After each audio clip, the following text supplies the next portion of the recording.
I'm Brad Wolf, and welcome to DireDen. And today I continue my conversation with Mark Seifter, game designer formerly from Paizo, one of the designers of Pathfinder 2, who now works for Roll for Combat. Mark is a super bright guy. I love talking to him about game design, and I just asked him the question about designing monsters for your home games.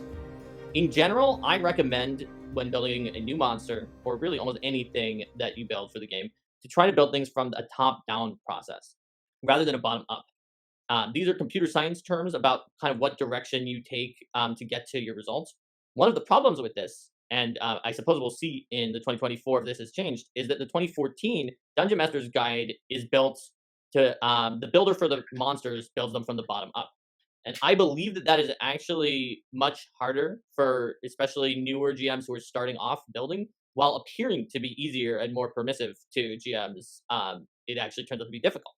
So let me explain what these two concepts mean. The idea from top down is you start with your high concept and you move down from there one stage at a time until eventually you drill down into the details at the end. Bottom up is you start more with the details and then build the monster up. Now, even with bottom up, in many cases, you're going to come with a concept or a need for a monster firsthand, and that's still fine. If you're like, okay, I know I need a sea monster that's right level for my party.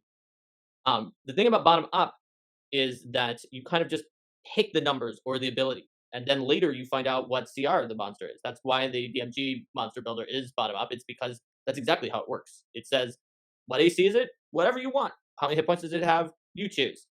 And then once you've done that, it lets you know what challenge rating it is. Do you want your relatively mid-level creature to have Meteor Swarm like the Archmage? It can.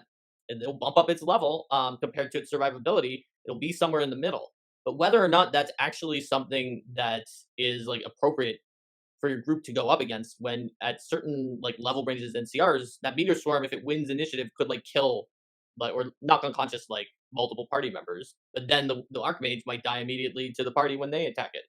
Like with the top down, you avoid that process. And the way you do is you start off with your concept for the creature and what CR or level you want it to be. And then from there, that's how you can pick the numbers that you're going to put in there. So let's say we were making the Direwolf. The basic Direwolf is level 1, but we might want a CR of, let's say, 5 for this one, something higher. It's the Direwolf. It's direr than normal. So we would start at 5.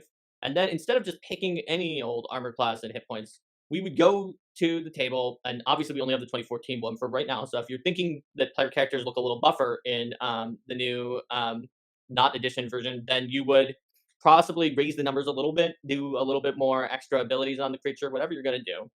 Go in there. And then for each category of things like offense and defense, we think about a wolf with respect to those things. So for instance, with like AC and hit points, if you had like a heavily armored critter, maybe it would have high AC but lower hit points. You have like a big giant that maybe it's not covered in plates or armor, but it just has it's so beefy. Maybe it has higher hit points and low armor class. It's easy to hit because it's a clumsy big giant.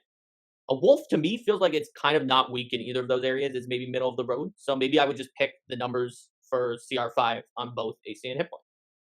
Do the same thing for its bites. So we can look at damage or accuracy. Is it super accurate but lower damage? Is it like really heavy hitter but it usually misses? I don't know. Wolves kind of seem more middle of the pack there again, but it might have special abilities to have advantage when attacking if there's enough other wolves, maybe that are like its weaker wolves that the Direwolf is like the alpha. And it might also be able to do some extra damage in that case where it's ganging up with pack tactics. And then in that case, maybe its damage is lower than normal when it doesn't have its pack to represent that the lone wolf isn't as strong as a wolf alongside its packmates. So there's all sorts of ways that we can do this going down and looking at it each step of the way to try to fit it in with our starting concept until we drill down and reach the monster in that way. I'm not going to go through the whole process, but I think that's a good starting point. Yeah, no, that's great. It's very helpful because that's always been my problem with the 5e monster design, that bottom up process, is because you can just if you just start from the bottom up, you can end up with a challenge rating that's not what you need for your next game. So sure, you just made a cool monster, but now I have to have 5 of them in order to challenge my players when I really just wanted 1, right? So I've always preferred that top-down approach, which the 5e doesn't really offer you how to do that. So you kind of have to figure it out on your own, kind of reverse engineer it. But yeah, so that top-down approach makes a lot of sense. So let's take what Mark said and give us a specific example. Here's the Direwolf. Now it's only challenge rating 1, has an armor class 14, and has 37 hit points. And then if we look at the Winterwolf, it has armor class 13, so little larger animal, slightly lower armor class, so it's a little easier to hit, but it has 75 hit points because the Winterwolf is challenge rating 3. So now we have a ballpark to work with. Now, if we're shooting at that goal that Mark set at a challenge rating 5 Direwolf, or the Den Direwolf, let's take a look at elementals, because the elementals are all challenge rating 5.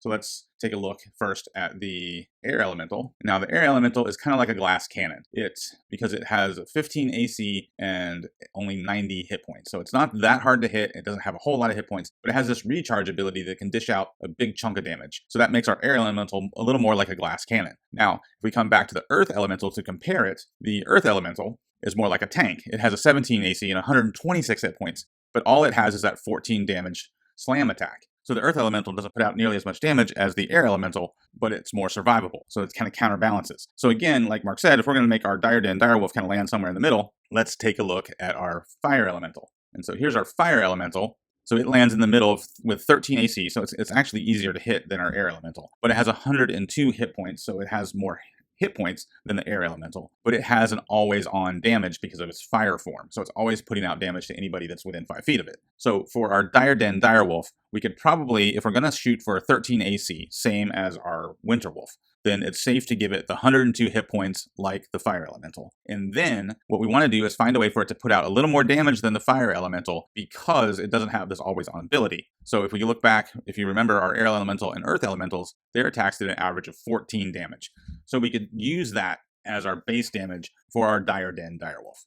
So our Direwolf ends up looking like this: 13 armor class, 102 hit points, a multi-attack that will allow it to do its bite twice and average 14 damage. And just to spice it up a bit, let's give it a Dire Howl ability, which will mechanically work the same as the 3rd level Fear spell. So that gives you a little more concrete math on what Mark was using as an example. And this is also how you do top-down monster design, by taking existing monsters and retrofitting them into the monster you want, instead of starting from complete scratch at an empty baseline and building the monster up the way the 2014 Dungeon Master's Guide recommends. So I hope you find that helpful. Make sure you like, subscribe, do all the other YouTube things, and thanks again for watching the Dire Den, and I'll see you next time.